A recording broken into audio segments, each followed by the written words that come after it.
What a time for you to start this job. Are you sure you want to do this? I tell you, it's been great. Yeah. I love working for the industry in that there's obviously a challenge. It's a challenge on a normal day, but I effectively work for the 9 CEOs of the 9 largest air carriers in America. And they're crying to reopen the government. Oh, yeah. Well, they're not trying to reopen the government. They're crying to reopen. They're crying. Yes. Oh, no, absolutely. And it's everything from being on the phones to talking to folks on Capitol Hill and letting them understand that, what's happening, especially with this new mandate to cut back, rolling up to 10% of flights. That'll hit them alone about $100 million a day, right? And then you look at the broader economic impact, which we estimate to be at least $250 million, if not, closer to maybe $500 million a day. When you look at the hotel rooms and all the other things that go with travel, right?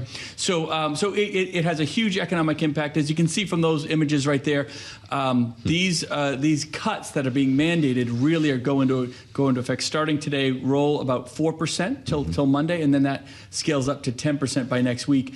All because not for anything that the airlines have done or anything the American public has done. Unfortunately, these are just the victims of bad politics up on Capitol Hill. Were the airlines prepared? Was there already a contingency plan in place and set into motion? Because we knew that this government shutdown was coming and that it wasn't looking likely like it was going to end anytime soon. So the airlines are prepared. They have amazing teams. They know how to adjust. I got to say, if you told me on day 38 that we were dealing with a few delays, as you could see from those, and I think the average TSA line today across the country was like 15 to 20 minutes. Some got up to 30 minutes, so it wasn't that bad. Some as quick as 2 minutes if you're going through pre-check. So both the airlines, I think, were prepared in terms of being able to move folks around. The mandated cancellations is different, right? Yes. Having delays, we've seen a lot of delays, but actually very few cancellations up until this point. Now the mandated cancellations being driven for safety, right? There's real data that show that the pressure on the system is going to continue to build. Last weekend was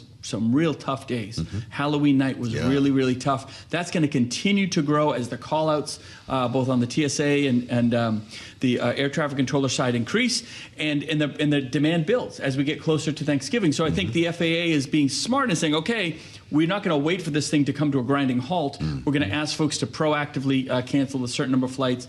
The head of the FAA, Brian Bedford, he's terrific. He's a former CEO of an airline. Yes. He totally understands what this impact means. He understands that it isn't just we cancel the flight.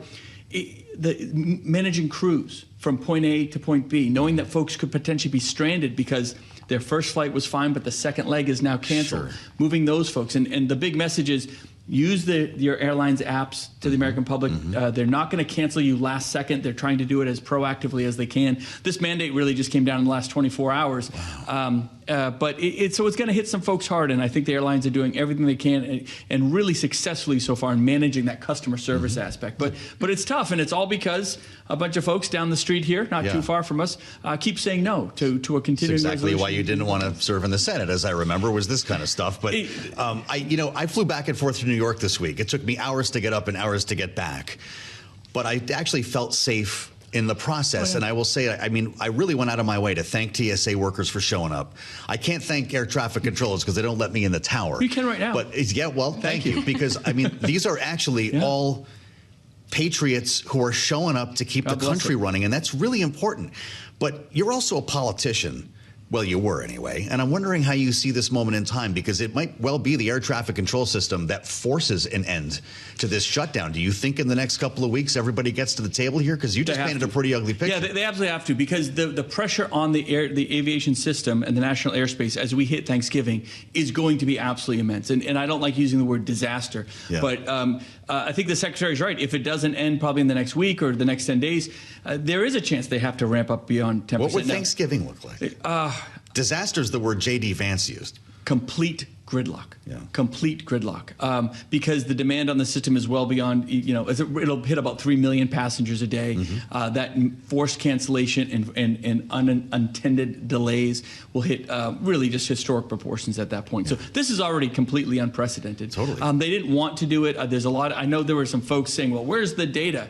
There's plenty of data. Just look at the number of call-outs we have. Look at the slowdowns we have. We had a situation in Burbank a month ago where they literally had nobody in the tower left. Right? Now, thank God they got creative, and San Diego stepped up and was helping land those planes. We had the same thing in Nashville, and Memphis stepped up and was helping land those planes. So everyone is pitching in, as you said. God bless these workers. Every time you walk through a TSA line, please say thank you to these folks. They have not been paid in over 30 days.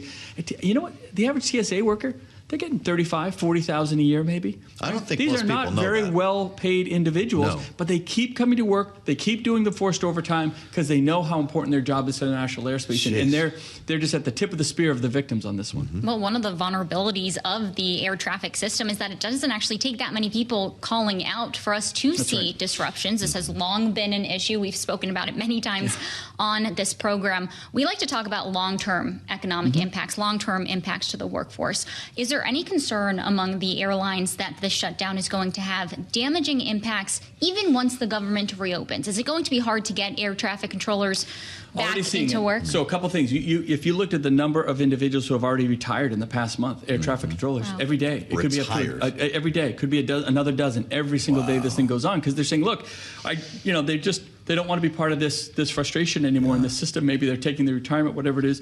Now, God bless them. There's about 10, 11,000 of them out there. We probably need 13,000 in the system. Then you look at the number of people that are looking to come in, right? Maybe they were scheduled to come in to be part of the training programs for air traffic control. We've seen those numbers decrease quite a bit. The government workers that need to certify all that, those are government workers. Well, they're all furloughed right now, right? So now they can't do their job to get the back end of the pipeline to get people into those towers as fast. So that's really kind of jammed up. So every day that this goes on, you're disincentivizing people from entering the workforce, and it's a great job. They're wonderful jobs. We have great schools. This administration's put money with new technology all over the country for this. So the adverse effects, other than we have delays and a few cancellations, to your point, on the long term, could be absolutely huge. And on the economic side, if I may, you're already seeing pullback from people booking flights. Airlines tend to be a lead economic indicator as you go into holidays.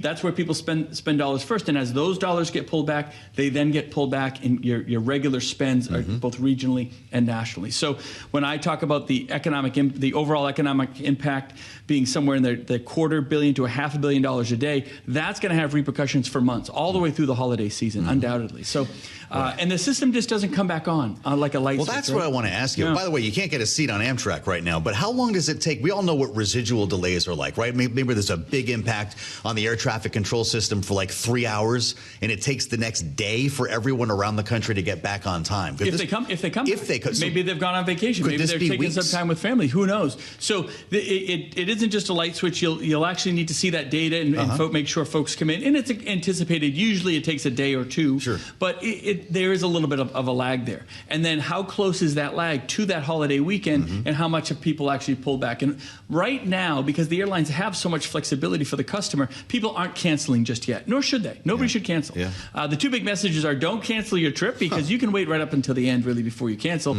if you had to do that. Secondly, it's safe. The safety is not the concern, because that's why we're canceling flights. That's why we're slowing things down, to ensure that safety. So anyone who is traveling feel 100% safe and secure about the flights that they are taking. Think of it this way: no pilot would ever get in an airplane, and take off if they thought it wasn't safe, right? That would be crazy. So no, the system itself is safe. It is just in a bit of this inadvertent logjam. So it's frustrating, but you go back to your original question. I love the challenge. I've managed everything from a COVID pandemic to now, this is child's play. Well, that's why you're here, I guess, as a problem solver. Tyler, I wouldn't want to have to put this jigsaw puzzle together, though, with all these routes. I mean, definitely not. But to continue on your politics expertise, you mentioned these airlines are talking on Capitol Hill. We know that CEOs were at the White House. Can you give us any insight into what the talks are actually looking like when it comes to President Trump's involvement? We know to resolve the last shutdown, it really was pressure at the airports. Have you gotten any indication that this is going to be perhaps the thing that tips this over the edge to reopen the government when it comes to President Trump's view of the situation? Interesting. So a couple aspects. Number one, we are definitely hearing, at least on Capitol Hill, that things are moving. There are discussions happening. The last I heard, and don't quote me on this, don't make it public or anything, But I believe the Senate is going to be here through the weekend working. Did hear that. That's a good sign, Yeah. right? So that's a good sign. They wouldn't be spending their time here if they didn't think they were making some real headway. They know what this new mandate out of FAA really means. Secondly, of course, whether you're President Trump or Schumer or Thune or the FAA, or everybody should be putting kind of pressure on the system, not on one side or the other, but whatever that next bill is, vote for that one. That next bill, I don't care what party you're from, vote for that one and get this thing opened back up.